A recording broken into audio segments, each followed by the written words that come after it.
everybody. Matt Middlestad here. Welcome to another No Agent Left Behind podcast. This is our second episode. We're super excited that you're tuning in today, and definitely appreciate all the people that showed up last week for our first episode. And I've got my buddy Josh Parker here on the call today. And, you know, we've got a special guest today, which we'll be announcing here very, very soon. Somebody that's been having massive success in a short amount of time in real estate. And we're going to be talking with him today, and he's going to be giving some golden nuggets. So strap in and get ready. But Josh, real quick, just wants to talk about some of the comments we had this last week. So I'm going to throw the call over to Josh. Josh? Yeah, so first episode, we had 4 or 5 people reach out, leave some comments for us. We see them. We're definitely going to address some of the questions that y'all had. Angel, Jermaine, Sandrali, and Diane, thank you for leaving some comments and some questions. Like I said, we are going to hit all of those questions. But first, we want to jump into today's episode. Matt, back to you. Yeah, absolutely. And listen, the more comments you drop and the more questions you have on things that you might be struggling in real estate, it helps us be able to go bring those people. And one of the comments that was dropped, we brought in an individual today that I'm going to introduce you to here in a second, but I also want to preference that this podcast is for the agent. All right. This is for you to make sure that you're not left behind. And we're super excited to be dropping this content every single week. But the individual that I want to, introduce you to, I've got to know him over the last couple of years. He's out of the Houston, Texas area. And he, like I said, he's been having massive success as a brand new real estate agent. And he'll kind of tell his story. So Rafael Fuentes, I'd love to throw the call over to you, man, and just kind of first tell us, how you got into real estate and a little bit of background about yourself. Yeah, thanks, Matt and Josh. Happy to be here and share all this information with you guys and all the agents. So I'm a doctor. I study in the Dominican Republic. I'm a dentist. I moved to Houston January 2020, right before COVID. And I started working with maxillofacial surgeon doing surgery here in Houston. We used to go to around 20 clinics here in Houston, and then COVID happened, and obviously everything was shut down. And I don't know if you guys remember, like the dentist office was like a big deal because they're not considered first responders, right? It's not an emergency, and if you have a really bad toothache, you should just go to the hospital. So they shut every office down, and I met a friend here. He's a good friend of mine now. He's a mortgage broker, and he was investing in buying properties at the time. So he's like, look, you should get your real estate license a part-time. Just help me out, do the deal. I'll teach you like the basics of this stuff. And you can just either do property management for me or get me renters. He does a lot of condos here in the Houston area. So I was like, oh, well, it's like easy money, right? And I was used to studying. So for me, like going back, study something new was not something that's going to be hard for me. So I sat down. Obviously in COVID, we had a lot of time. So I was just learning stuff. I tried to learn how to play guitar. That was a failure. I tried to learn how to play piano. That was a failure as well. But thank God, third time the charm, right? I started studying for my real estate license, and I got it right there and there. And yeah, I started doing business. My wife was still working at the time, and I saw that everything was kind of slow. Like there was no, at that time, it was like probably like August, September, like we didn't know what was going to happen. Mask, no mask, 3 masks, stuff, it was so crazy. But that mortgage broker, he was like, don't worry about it. Like, at least I'm going to buy before the year ends. I'm going to buy 2 properties and you're going to be the agent representing me. Okay, there's 2 deals. I'll help him out. It's not that much. It was like $80,000 condo that he was looking at. But then my wife started telling everybody that I was a real estate agent. She was still working at her office with a dentist. And she started telling everybody. And I remember my first client was my wife's coworker's mother. She told my wife that she was going to wait for me to buy her house. Come to find out, as soon as I got my real estate license, I remember I got her under contract like this. Like after 2 weeks after having my license, boom, she was under contract. And then my second client was her mom, who was selling a farm, 6-acre farm in Huffman here. That's outside of Houston area. And then I think that was my first like paycheck that I saw how much potential and money and liberty as well, because I had time to spend with my wife when I was working with the maxillofacial surgery. I was leaving my house at 5 a.m. I was coming back at 7. We were doing surgeries all day. I didn't have communication, my cell phone. I only had 30 minutes at lunch to look at it, just to let my wife know that I was okay. And then it was just a hard life, right? And yeah, after those 2 deals, I started promoting on Facebook. At that time, I didn't have a Facebook. I was like, oh, let me open a Facebook, because there's a lot of like Puerto Rican groups in Facebook here in Houston. So I joined all of them, and I just started blasting that I was a real estate agent. And after that, business picked up really quick. And I say, look, I don't need to go back to being a dentist. I like the freedom that this business gives me, and also the money. Like it's good money.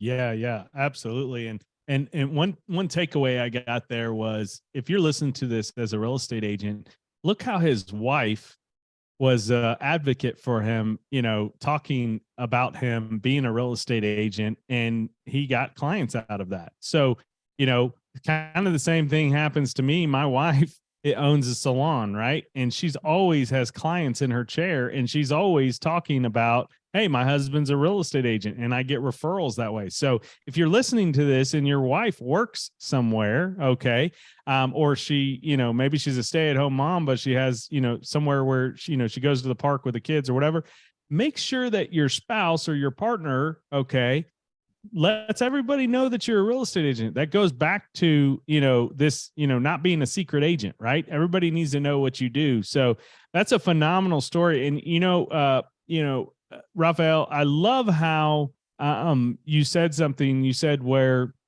it gave you the liberty, right? And the time, okay. And you're a brand new father, man. You're a brand new father. So congratulations on that. Thanks, baby man. girl, right? Yeah. Baby girl. Yeah. And I think it's funny how the universe or God or whatever you believe in, okay, put that in his hands, because now he's got this baby girl that he can go out and spend time with, which I believe that's why a lot of us got into real estate, is to have that time freedom, right? Even though we're busy, it takes a lot of hustle. It still gives you that, like he said, liberty to be able to do what he wants to do. So that's phenomenal. So Josh, any comments based on what he said really quick before I go into the next question? I think that the biggest takeaway is like you mentioned, the SOI, your sphere of influence. And, I think a lot of new agents struggle with reaching out to people that they talk to on a daily basis. The other big thing that I really love to hear was joining Facebook groups. People underutilize the power of Facebook groups. And, one of the brokerages I was at, they're huge on it. There's several real estate agents in that bunch that lead groups with 11,000 people in. They start their own groups based on something that they're passionate about outside of real estate, and grow groups. And that's how they generate leads. And so, I think for agents, and especially new agents, getting out there and utilizing the tools that are right here that we use every day. Most people are glued to Facebook or Instagram or TikTok or whatever. Utilize those, make them work for you so that you aren't having to go out there and buy leads. Because like you mentioned, all of a sudden you start getting lead after lead after lead reaching out to you because you made yourself available and known that, hey, I'm in real estate, I can help you out. Here's what we have in common. And so it really plays into that sphere of influence and building a larger sphere of influence. Yeah, and I'll say I say this to everyone. My family is in either Puerto Rico, and my closest family lives in Dallas. I moved to Houston not knowing anybody. I love Houston. we had a choice to make. My wife loved Houston, so we decided, even we are away from family, I moved here knowing nobody. We just had two friends here in Houston, and people say, oh, I don't know too many people, or I don't know who to reach out close to me. If you've been living in that town for at least 5 years, 1 year, whatever, you can make it. Like I don't know, I did work a lot for it, but being new in the city, it will not be a restriction, because I do hear that a lot. I yesterday I was speaking with an agent. She just moved from Washington over here to Alvin, and I told her, look, that's not a restriction for you. I did it. I didn't know anybody here. My wife was working a new place, didn't know anybody here. Her husband is from Houston, so that's all. Look, rely on that. There's Yeah, there's yeah, and channels that for was you one to of get our the word out there. questions that we got was, lead generation for a newly relocated agent. How do I find clientele? And I think you nailed it on the head with, reaching out, finding those groups, and look at the success that you've had with it. And it's not something that can't be done by any single agent. It's actually doing the work and putting in that time and staying consistent with it and being involved and commenting on posts and doing that type of thing that really start to play into building your business.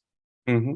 Yeah, and one thing I learned posting in Facebook or any social media is that um, I saw the perception of people, especially my family members, close family members and friends. When I joined real estate, they were like, "Oh, that's gonna be a hobby. He's a dentist, right?" Or let's just say you used to work in the NASA, and then you start doing real estate, and you're like, "Oh, that's a hobby. He's gonna do it as a hobby. It's like a part-time stuff. It's a new venture, right?"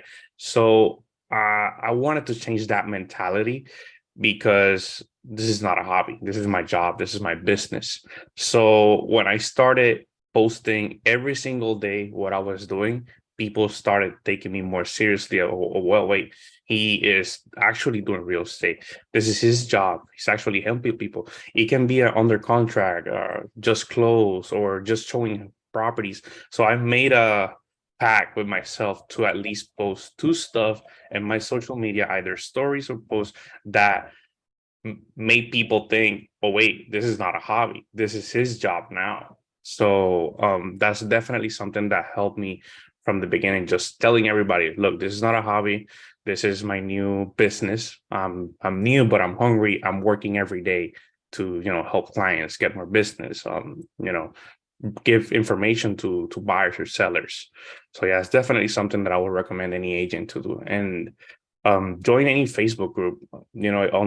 Unless you're been living under a rock, you got either a hobby or you do something different than working 8 to 5, 9 to 4, 9 to 6.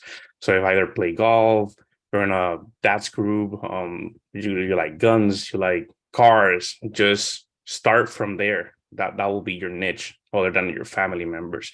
And the other thing is also, if I forget, I don't know if this happened to you guys. You guys are more experienced, but I figured this out, I think like 2 weeks ago. I saw that my family members were not actually buying from me. Like, I would not just be in top of my family members because they probably have a home or something like that, but my family members were my advocate. They were getting me leads. So most people think that, oh, well, I'm just going to talk to my family and tell them I'm a real estate agent. Yeah, that's good. But don't go thinking that whenever they're going to buy, they're going to call you. Just think that they're going to be your advocate. So that's what I try to tell my family members. Like, just tell everybody that I'm a real estate agent.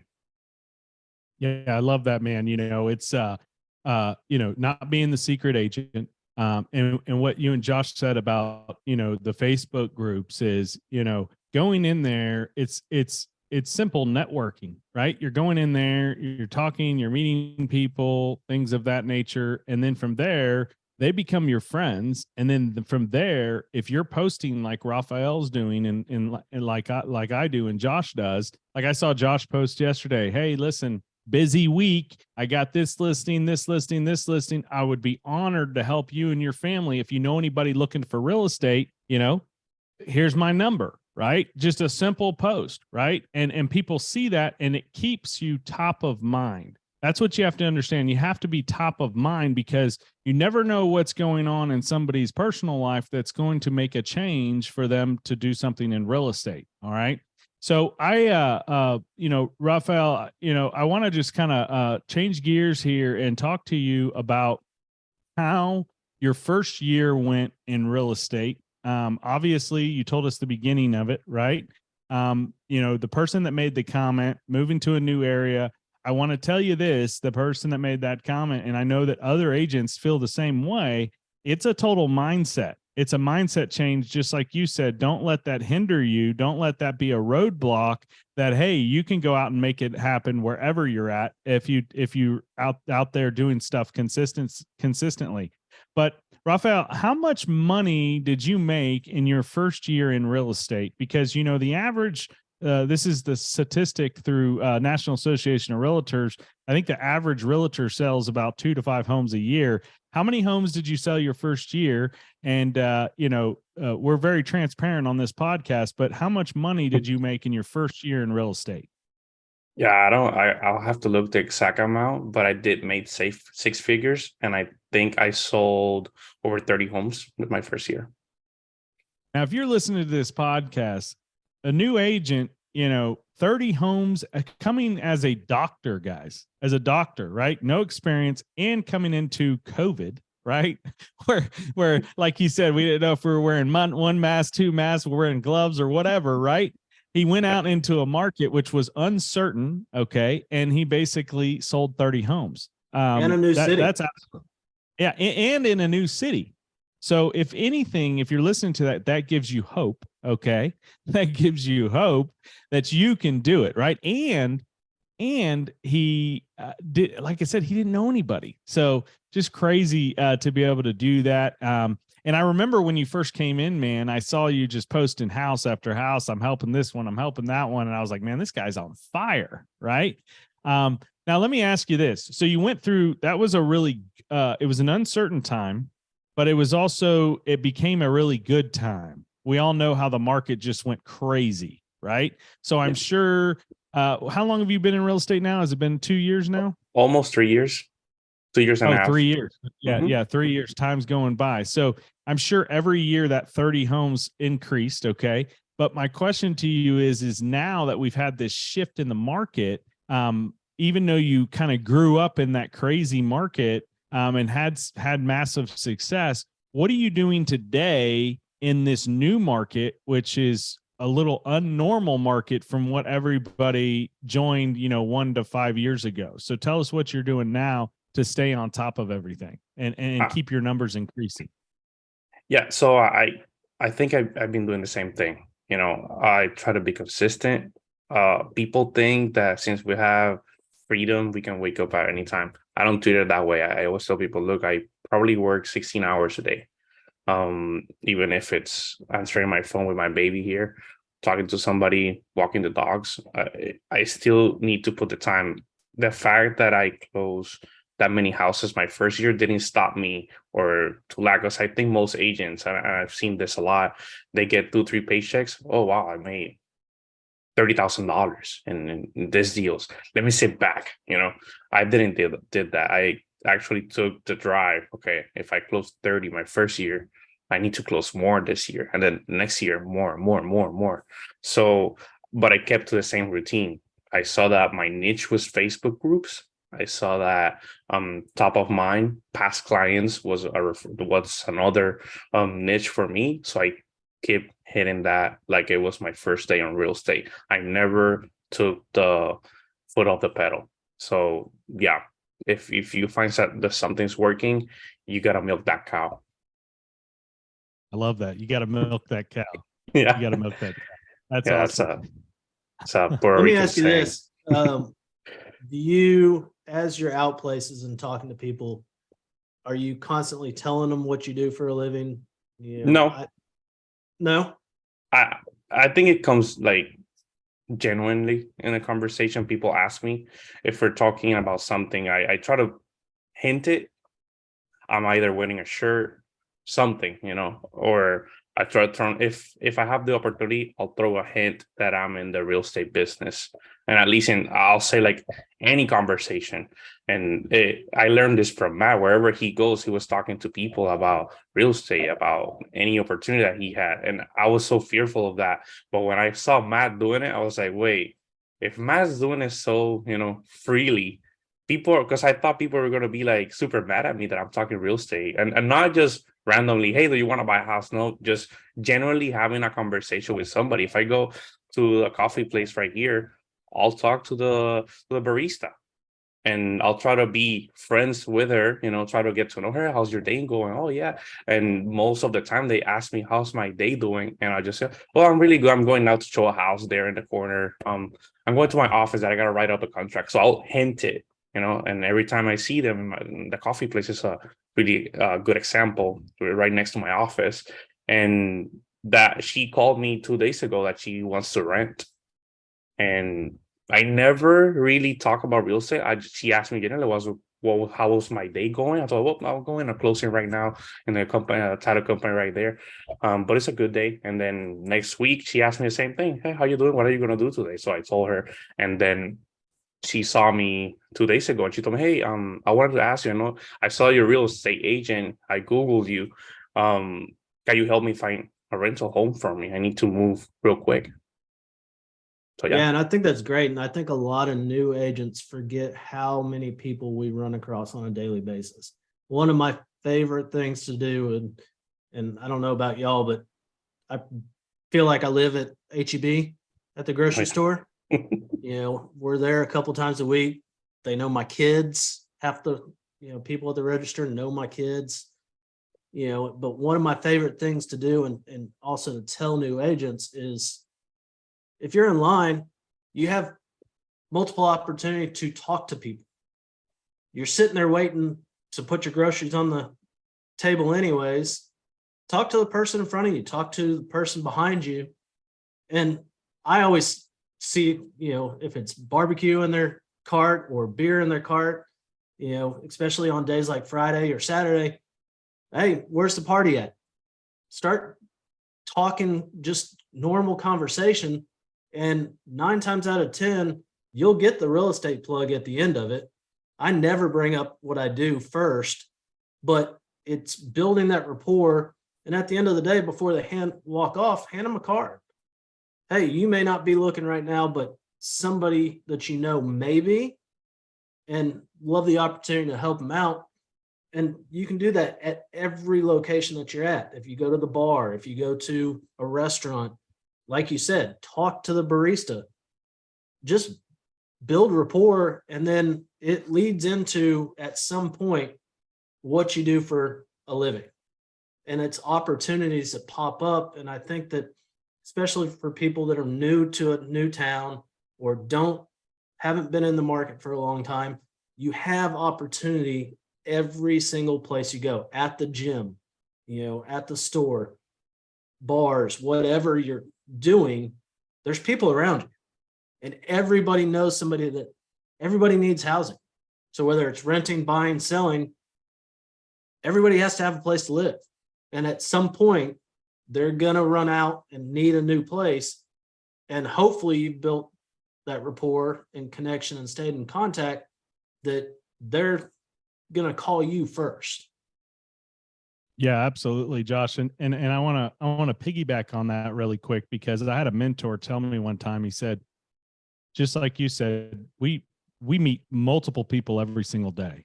Unless you're living under a rock and you don't leave your house and you're just scared to get out in the world, you meet these people every single day. And he told me, he said, Matt, he said, the one thing I learned in business is, he said, do not walk by somebody without saying hi or talking to them or building rapport with them. He goes, because you might be walking past a fortune. Because here's the beautiful thing. In real estate, we get paid handsomely for what we do. And we do a lot.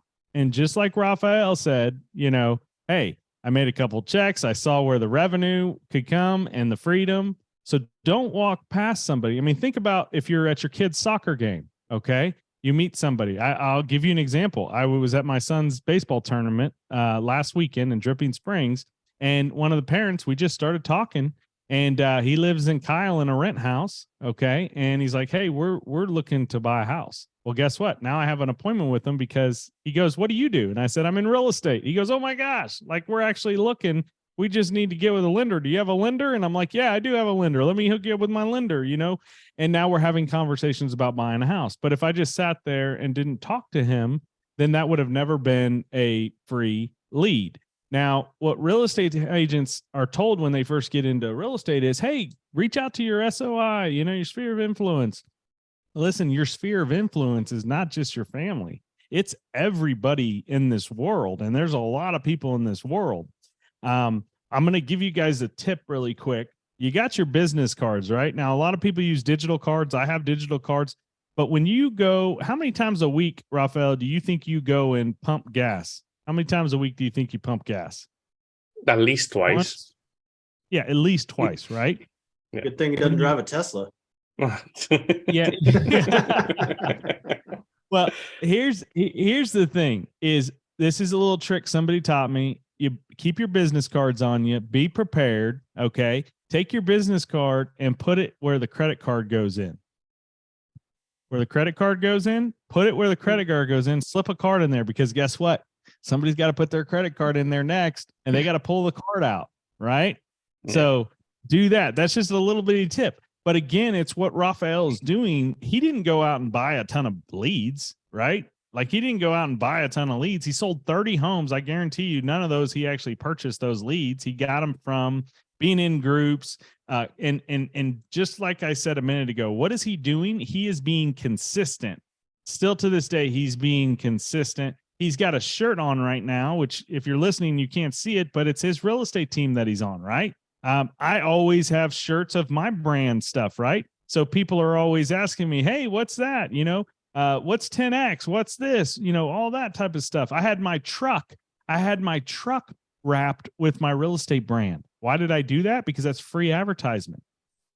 Be a walking billboard. Order you some shirts, market yourself, brand yourself, all of that type of stuff. I mean, you guys know I have a couple tattoos on me that have my brands on it, right? Okay. You don't have to get that crazy, but at the end of the day, be all in. Okay. Now, last couple of questions really quick here for you, Rafael.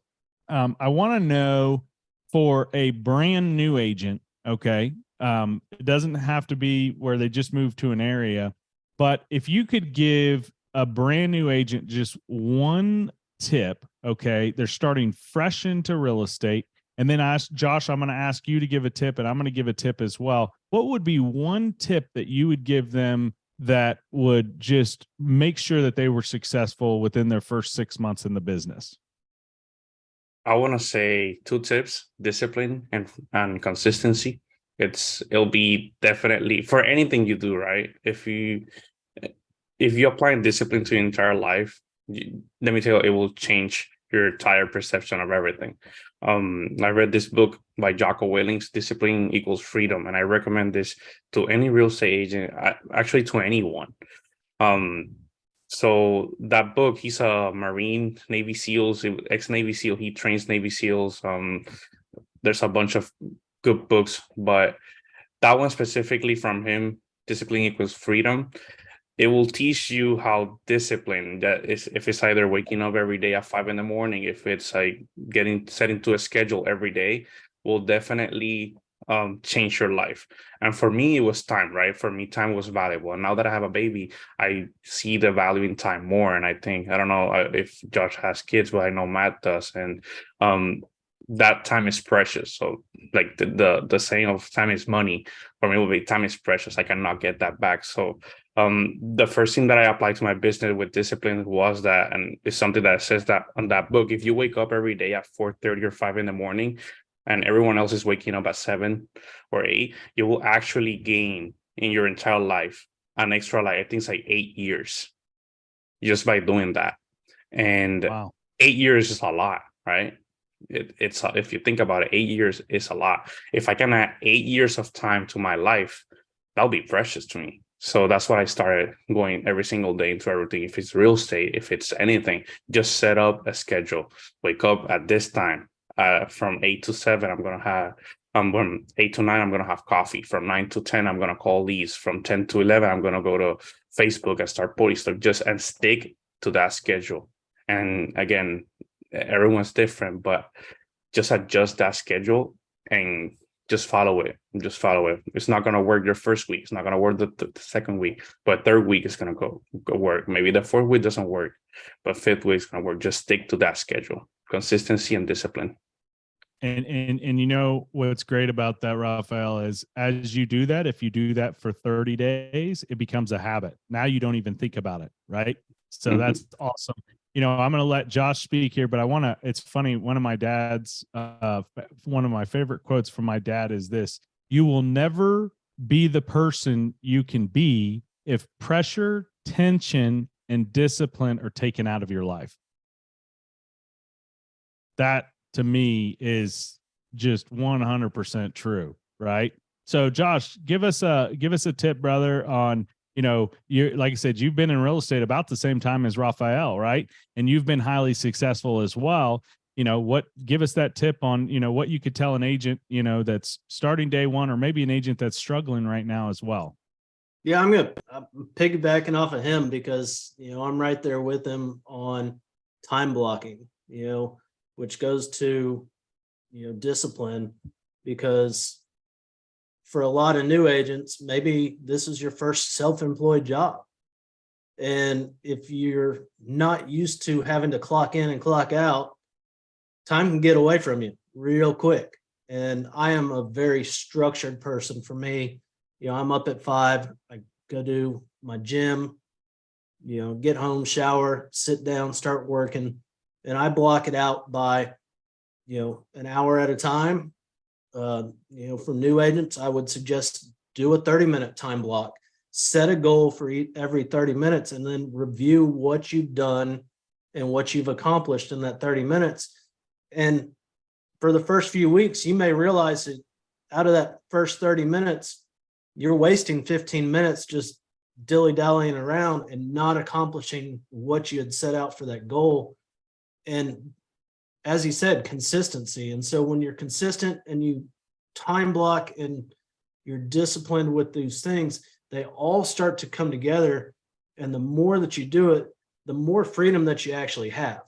I have, you know, 2 small kids. I've got a 2-year-old and a 6-year-old. And that's part of why I got into real estate. And I knew in order to provide for them, I had to be disciplined and effective and efficient enough to meet my goals in less work time, even though, like Rafael said, you may still be answering the phone, hanging out with the kids, but you're accomplishing everything. And so for me, that would be my biggest tip is stay consistent, time block, be disciplined in it. And, you know, if you stay doing it time and time again, you will have success. Yeah, absolutely, Josh. And thanks for that. And I'll give you mine. And this comes from when I got into the real estate industry. You know, I felt like, you know, I was really left behind in the beginning in real estate. And that's why we have this podcast. That's why I preach so much, no agent left behind. And so here's my suggestion for any agent out there. Doesn't matter if you're a brand new agent, you're a seasoned agent. If you're struggling right now, get you somebody that you can partner up with. You can have accountability partner, somebody that's going to be there to answer your phone call, somebody that's there to support you, whether it be, you know, a Facebook group that you join with a bunch of real estate agents. Maybe you go have somebody local in your market that you can meet up with once a week that you can bounce ideas off of. And just stay plugged into them. Have a partner. I have many business partners, okay, in real estate. Some like Rafael that are at different brokerages. You know, I've got other agents that I can bounce ideas off. I can call Rafael. I can call a bunch of different agents. It doesn't matter what brokerage they're with, but find somebody that you can connect with, that you can be a friend with, that you guys can help and grow together with, because that's super important. You don't have to be on an island by yourself. And that's super important to have that accountability partner. Guys, I appreciate both of you. We're looking forward to our third episode next week. But yeah, thank you so much, Rafael, for joining us today and dropping some nuggets. And Rafael, if an agent is listening to this and they want to reach out to you, what's a good contact number for you that they can reach out if they have any questions? Because I know the type of person you are, you would take that phone call. So if you want to go ahead and give them your number, that'd be great. Yeah, they can contact me to 832-679-0904. Fantastic. Awesome. And appreciate everybody. And until next week on the No Agent Left Behind podcast, you guys go out there and have massive success. And I wish you all the success.